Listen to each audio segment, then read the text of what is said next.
আসসালামু আলাইকুম। আমার চ্যানেলে আপনাদের সকলকে স্বাগত।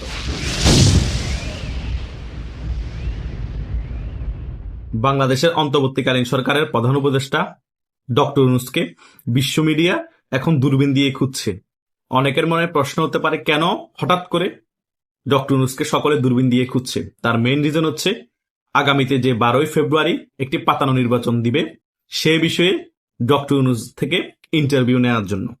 কিন্তু সমস্যা হচ্ছে, ডক্টর ইউনূসের যিনি প্রেস সচিব আছে ডাস্টবিন শফিক, তিনি কিন্তু সে সকল বিষয় হতে দিচ্ছেন না। তিনি নিজেই আল জাজিরাকে একটি ইন্টারভিউ দিয়ে দিয়েছেন। তিনি আল জাজিরাকে ইন্টারভিউ দেওয়ার শুরুতেই প্রথমে বলেছেন, সকলে এখন নির্বাচন নিয়ে বিজি আছে, কেউ এখন ইন্টারভিউ দিতে ইচ্ছুক না।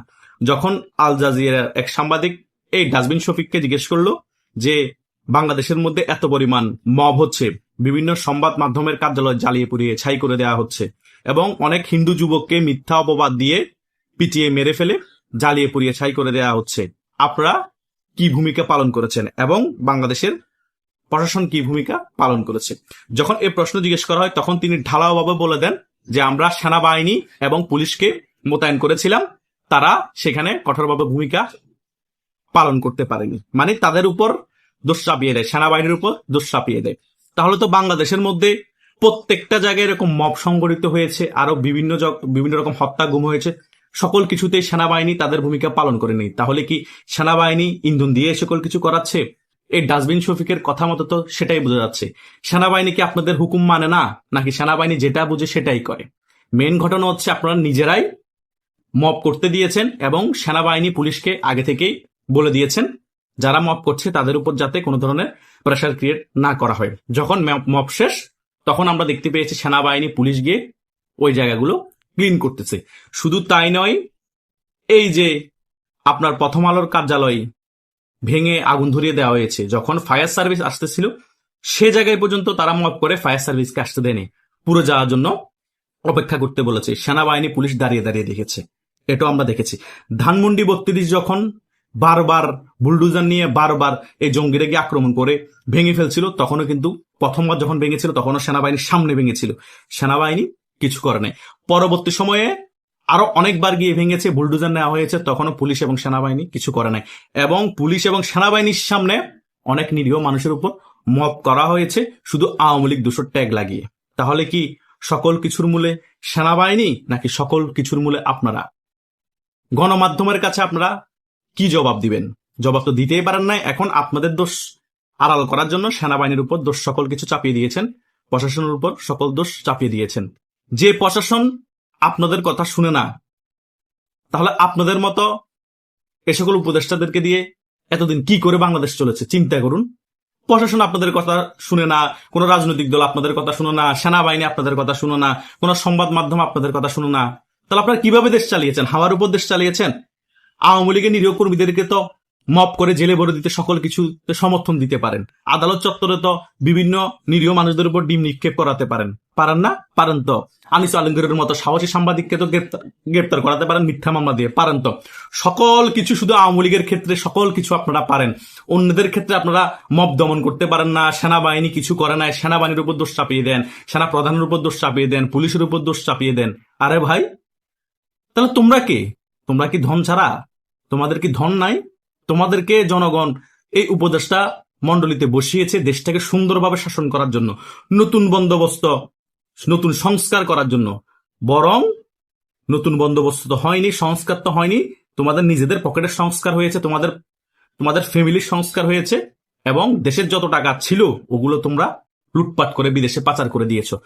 আওয়ামী লীগের 16 বছরের শাসন আমলে যত মব হয়নি, যত টাকা পাচার হয়নি, গুম হত্যা হয়নি, এই 16-17 মাসে তার দ্বিগুণ হয়ে গিয়েছে।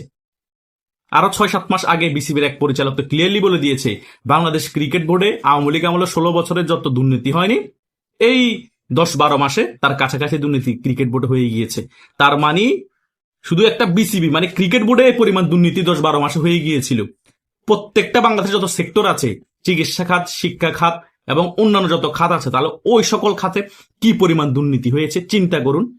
সেনাবাহিনীকে ম্যাজিস্ট্রেসি ক্ষমতা দেওয়ার পরও সেনাবাহিনীর সামনে মব সংগঠিত হচ্ছে, সেনাবাহিনীর সামনে এত আন্দোলন হচ্ছে, বিভিন্ন জায়গায় রাস্তা ব্লকেট করে মানুষের জীবন দুর্বিষহ করে তুলেছে, মানুষের ব্যবসা বাণিজ্য চাকরি সকল কিছু ধ্বংস করে দেওয়া হয়েছে, বিভিন্ন মুমূর্ষু রোগী অ্যাম্বুলেন্সে মারা যাওয়ার অবস্থা হচ্ছে, অ্যাম্বুলেন্স পর্যন্ত তারা ছাড়ছে না এই আন্দোলনের নাম করে।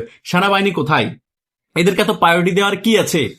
কুত্তা প্রস্তাব করলে তারা আন্দোলন করতে হবে? এই অবস্থা আমাদের বাংলাদেশের।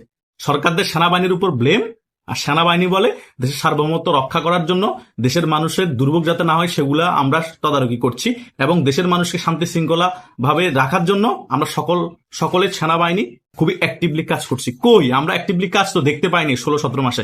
আমরা শুধু অ্যাক্টিভলি কাজ দেখতে পেয়েছি ডেভিল হান্টের নামে আওয়ামী লীগের নিরীহ কর্মীকে ধরে জেলে ভরে দেওয়া, আওয়ামী লীগের নিরীহ কর্মীকে ধরে মেরে বিভিন্ন রকম মামলা হামলা দেওয়া, বিভিন্ন অভিযান ঘর বাড়িতে আওয়ামী লীগের, এগুলো তো দেখতে পেয়েছে 16-17 মাস, আর কিছুই তো দেখতে পায়নি। এতগুলো যে অস্ত্র লুট হয়েছে, সেনাবাহিনী কই? একটা জঙ্গি থেকে কোন অস্ত্র লুট করতে পেরেছে? হয়তোবা 20% উদ্ধার করতে পেরেছে, আরো 80% এই জঙ্গিদের হাতে অস্ত্র আছে, তাদেরকে ধরছে না, তাদের থেকে অস্ত্র উদ্ধার করছে না।